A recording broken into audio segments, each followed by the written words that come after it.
আসসালামু আলাইকুম বন্ধুরা, সকলে কেমন আছেন? আশা করি সকলে ভালো আছেন। আমি আল্লাহর রহমতে আপনাদের ভালোবাসা ইনশাআল্লাহ আল্লাহ তাআলা ভালো রাখছে।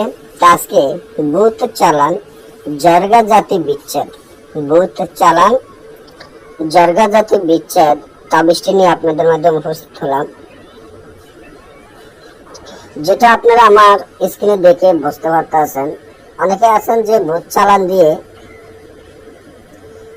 প্রেমিকের মধ্যে জর্গা লাগাইতে চান বা বিচ্ছেদ করাইতে চান। ভূত চালান দিয়ে শ্বশুর শাশুড়ির মধ্যে বা ছেলের মধ্যে, বাপ মেয়ের মধ্যে, যে কোনো মানুষের মধ্যে জর্গা লাগাইতে চান বা বিচ্ছেদ করাইতে চান। আবার অনেকে আছে স্বামী স্ত্রীর ক্ষেত্রে বিচ্ছেদ করাইতে চান বা জর্গা লাগাইতে চান। যেমন আপনি একজনকে ভালোবাসেন, সে আরেকজনের কাছে বিয়ে হয়ে গেছে, এখন ওই ঘরের মধ্যে বা ওই সংসারের মধ্যে আপনি বিচ্ছেদ ঘটাইতে চান বা বিচ্ছেদ ঘটানি আপনার সম্ভব দরকার, যে ওই ঘরের মধ্যে যাতে সবসময় ঝরগা লেগে থাকে।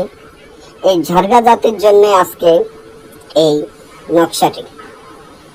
শয়তান ভূত এমন একটা জিনিস, যে ঘরে ভূত ঢুকবে সেই ঘরে সবসময় দেখুন যে ঝরগা লেগে থাকবে। বা আপনার স্বামী স্ত্রীর মধ্যে যদি ঝরগা বিচ্ছেদ করাতে চান, তাদের মধ্যে জর্গা করাইতে চান বা বিচ্ছেদ করে তালাক দিয়ে চলে যায়, বা আপনার স্বামী যদি আরেক জায়গায় যায় বিয়ে করে ওই স্ত্রী নিয়ে থাকে, আপনার কোনো খোঁজ খবর নিচ্ছেন, আপনাকে পাত্তা দিচ্ছেন, আপনি চান ওই স্ত্রীর সাথে জর্গা লেগে বিচ্ছেদ করে আপনার কাছে চলে আসুক, তাও সম্ভব। আপনি যদি আপনার স্ত্রী যদি আপনাকে ছেড়ে অন্য জায়গায় বিয়ে বয়ে যায়, ওই জায়গাতে না আসতে চায় বা আপনার সাথে খারাপ আচরণ ব্যবহার করে, আপনি যদি ওই স্ত্রীরে আবার আনতে চান, তাও সম্ভব, কারণ এই তাবিজগুলো সম্পূর্ণ জ্ঞান। তো আপনারা এই কাজগুলা করবেন কিভাবে বা কেমনে করবেন? যে তাবিজটি দেখতে আছেন, তাবিজের মধ্যে শয়তানের কয়লা, হাড়, গাঁটের মাটি তাবিজের ভিতরে দিবেন, দিয়ে তাবিজটি উলঙ্গ অবস্থান চিতায় গেড়ে দিবেন, সাথে সাথে জর্গা লেগে যাবে, বিচ্ছেদ হয়ে যাবে।